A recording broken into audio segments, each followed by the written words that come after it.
మంత్రివర్గంలో చర్చించిన తర్వాత శాసనసభకు చెప్తాం. మేము శాసనసభకు జవాబుదారీతనము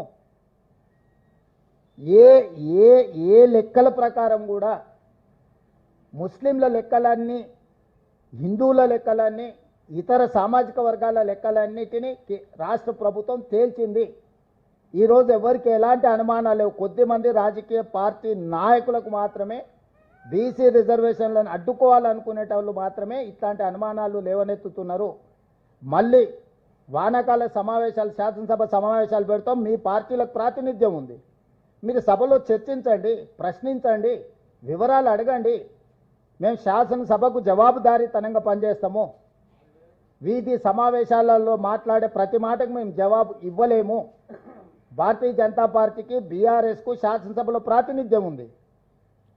వాళ్ళంతా సభలో వచ్చి వాళ్ళు మాట్లాడవచ్చు, వాళ్ళు అడగవచ్చు, వాళ్ళు అడిగిన వివరాలు ఇస్తాం.